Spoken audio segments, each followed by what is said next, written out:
If you look at how government programs and if you look at major programs like NARIG, NAV-CDP, and other programs that I know, so JPAT understands that. So there are a number of programs, there are a number of investments that are also looking into the other value chains. I would not say that we are only looking at maize. The problem is that Kenyans are only asking about maize. Yeah. So this is a problem that is also fueled by Kenyans. Yeah. So a lot of Kenyans just monitor the unga prices and they say, okay, so if the unga prices are okay, then we are okay. And we are the ones who are telling the politicians that we want to hear about maize. Yeah. But as Ojepat says, there is a lot of food. Kenyans are consuming a lot of food, a lot of diverse foods, and today, if we monitored our consumption, if we monitored our markets and flow of food, you realize that in fact the ugali consumption is reducing, and we are having people like Ojepat now saying, okay, so I'm not an ugali person, but generally consumption of ugali is going down, creating space for potatoes, creating space for rice, creating space for wheat.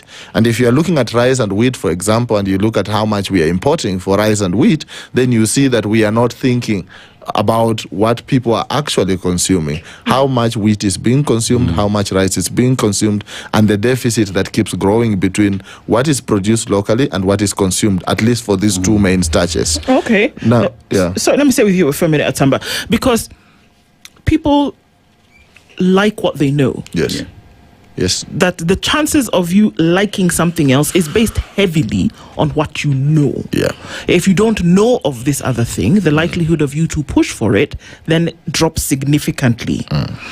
So are we also then saying that this thinning bread basket that we talk about is thinning for maize, and that there's a possibility that there is a variety which is still untapped for which Kenya would not have a problem reaching food security?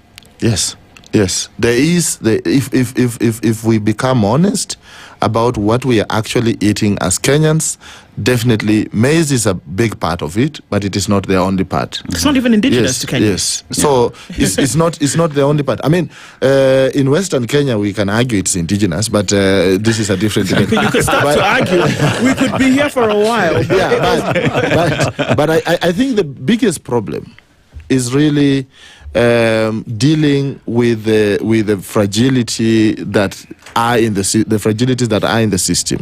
So I talked about Kenya being a smallholder context, and what kind of interventions do you need in a smallholder context? What kind of resilience building do you need in a smallholder context? I think these are questions that we are not asking. So, for example, El Nino, which is the discussion that everyone is talking about now, El Nino is a natural event. Yeah. It's a natural occurrence. It's not something that is new. It's not because of climate change. So climate change provides a baseline. If we are talking about a slightly warmer world, it provides a baseline that can actually lead to maybe a more extreme El Nino event. But El Nino in general is an event that we are aware about. We know that El Nino happens, and floods are things that we know. We can even predict. We can create models that predict how often we are expecting floods and things like this. What we have not done is we have not looked at how resilient our farming system is, how resilient our consumers are. Because, for example, as Ojepat is saying, it's also about access. It's not only about production. Yes.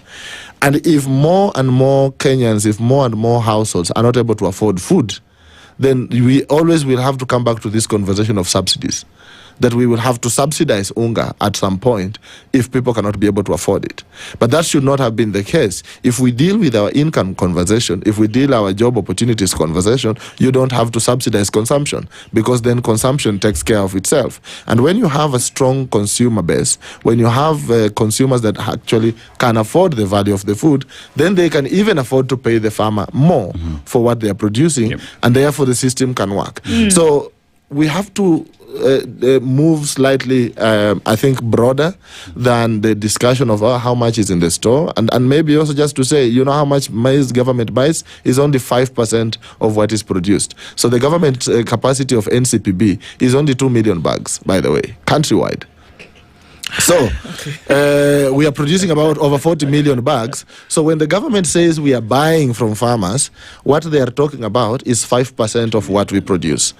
And yet we are not having strong conversations about how much of this grain will then be bought by the different companies from the millers to go into livestock feeds, or what is being eaten by consumed by people. So there are a lot of discussions that are not happening. And I think the only thing I can say is that we need to really go deeper and understand the system better, so that even as we talk about, there's a risk that is coming in our direction, we are vulnerable. How vulnerable are we, and how do we make sure that we are building the capacity of our communities to respond to externalities? Because risks will come, shocks will come. It's a question of how ready are we. Let's take a